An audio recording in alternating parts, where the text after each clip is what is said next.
Hi guys, today I'm here with Tom from PFG and he's going to walk us through some of the features and benefits of the Howard Hoe range. Thanks for joining us, Tom. What can you tell us about Howard? What is it that really sets this hoe apart in the rotary hoe market? But the big one that stands right out is the rubber hull, something that no one else does on the market. We've sort of had a bit of a pattern on it over the years, and that's the biggest standout. Allowing you to go through wet soils, no getting stuck in it, sticky. Just give it a belt off at the end of the day and it all falls out rather than have to get the hammer and chisel out.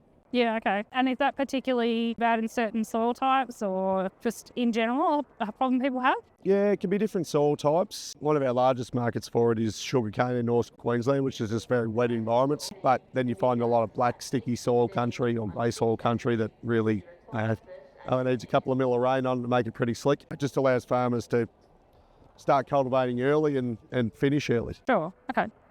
And is it, with the rubber hull, is it the flexibility in the hull that sort of creates that bounce off effect, or is it just, it's harder for it to stick to? It is the flexibility, because we do run some non-stick liners in traditional style machines in other brands as well. And while they do work well, the flexibility of the rubber hull is what stands them apart. Yeah. So you do get some level of stick, but while it's vibrating around and you can give it a good old knock off, that's what cuts it apart. And as far as the hoe goes, a lot of hoes are actually generally belt driven. This one, Howard have chosen to go with a chain drive. What's the reason behind that?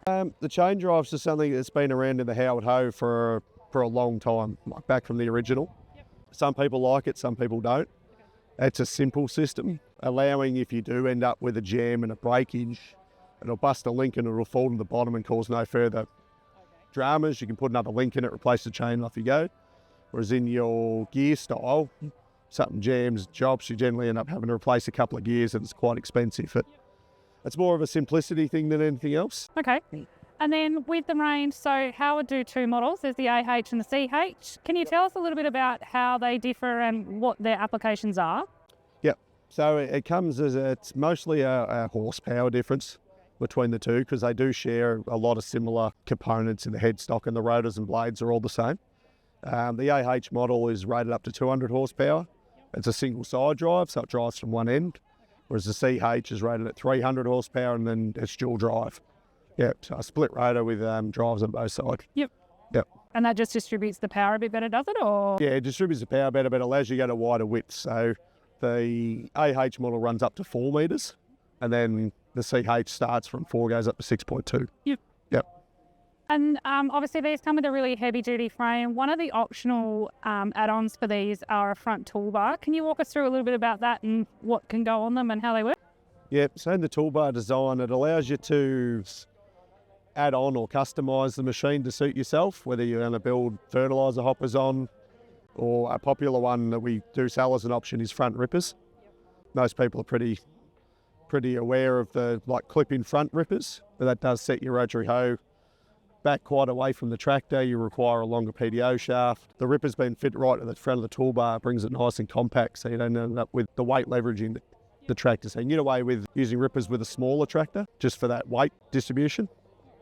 And would that give you a finer finish having them set back closer to the rotor generally? Is it better for clearance through the rotor or not really? Not really, because it does achieve a similar thing. So what it's doing is it's lifting the soil up into the chamber. That's what all the front rippers are doing. A lot of people do have a deep rip, which they do that, but with the spade type, they're actually lifting the soil up in helping the hoe as well. So no real advantage over a clip-on in that part. It's more about being compact. Yep, okay. And as far as depth, what sort of depth can you get down to with those rippers? Yep, so the rippers, they've got a few different depth settings. You generally ripping at that sort of 6 to 10 inches below where the pan is. And then they've also got the feature of some optional extras on the back, things such as a crumble roller. Yeah, so it just depends on how you want to go. So the crumble roller helps smooth the finish out, but it's also a style of depth control for the rotary hoe. Another popular one is also rear wheels. Again, it's for depth control. The furrows are there for someone that's doing row crop veggies or something. They can then do their cultivation pass and hill up ready for the bed former. Why is it important to control your depth when you are working with a rotary hoe? Is it something that tends to pull into the ground? They do pull in, but it's more about, so for a spud grower, they're not worried about depth control. They're looking to go as deep as they possibly can. It's more so when you are wanting only cultivated at a certain depth, the Rotary Hoe does want to pour itself into the ground. So that's where the depth control comes in.